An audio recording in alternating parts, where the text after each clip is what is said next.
Barcelona remain focused on symptoms rather than causes. Barcelona are thinking of replacing Ronald Koeman, but yet again a football club may be treating a symptom rather than the cause of their problems. It hasn't been a very good start to the 2021-22 season for Barcelona.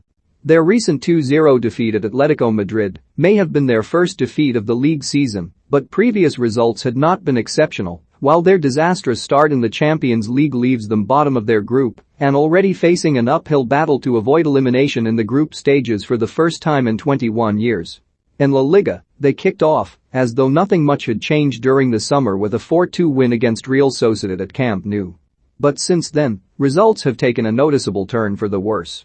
The only two other teams they've beaten in the league, Getafe and Levante, are in the relegation places and haven't won a game yet this season, and the Atleti defeat left Barcelona in 9th place in the table, a position that would deny them European football of any shade next season. Meanwhile, their Champions League campaign looks nothing like the club's previous endeavors in this particular tournament. They've already been beaten 3-0 twice by Bayern Munich at home and Benfica away, and their upcoming double-header of matches against Dynamo Kyiv now both have a must-win vibe that didn't seem conceivable when the draw was first made. Finishing third in the group would at least throw them into the Europa League, but their performances against Bayern and Benfica were so abject that even this looks less certain than it has in decades. Unsurprisingly, there are already calls to replace head coach Ronald Koeman. Koeman may well be a coach with over 20 years' experience who has worked at the top level in 4 different countries, but football loves nothing more than addressing a symptom rather than the cause, so the runners and writers to replace him are already lining up.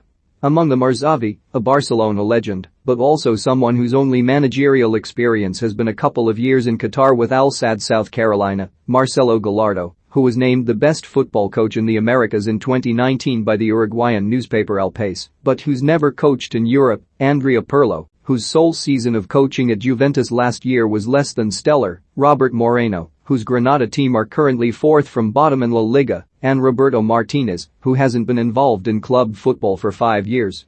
It's even been suggested that they could be in the market for Brendan Rodgers. But the arrival of a new head coach at Camp Nou wouldn't actually change anything about the structural challenges that the club faces. Barcelona remain over €1 billion in debt, and players of the caliber of Lionel Messi or Antoine Griezmann will not be returning to the club anytime soon. It has been reported that there is a Qatari company that is prepared to give them a loan to cover their debt, but this could hardly be considered a write-off in any meaningful sense. And while it would give them a couple of years' moratorium on the debts that they've already accrued, it wouldn't make them disappear. Or it could all end with the club being owned by the company. Whether it's Koeman or somebody else, whoever sees out this season at Barcelona is in for a bumpy ride.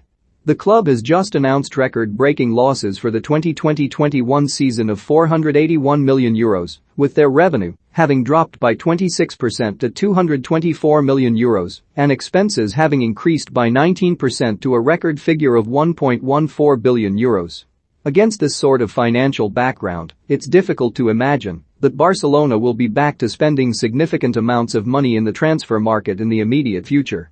The club's new salary cap for this season has been announced as €97 million, about €300 million less than a year ago and 1/7 that of Real Madrid, due to losses incurred by the poor management of club president Joan Laporta's predecessors, as well as the economic impact of the pandemic.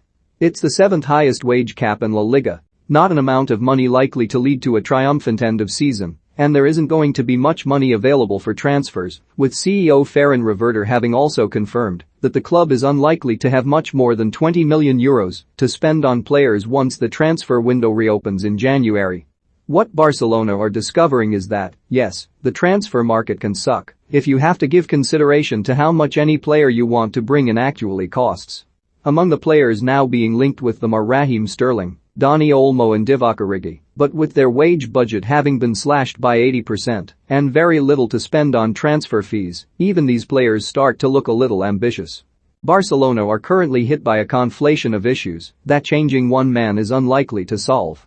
The club has a vast debt and made record losses last year. It has been hit by a savage wage cap. The players that made the club special have had to be sold, and the ground is in urgent need of refurbishment.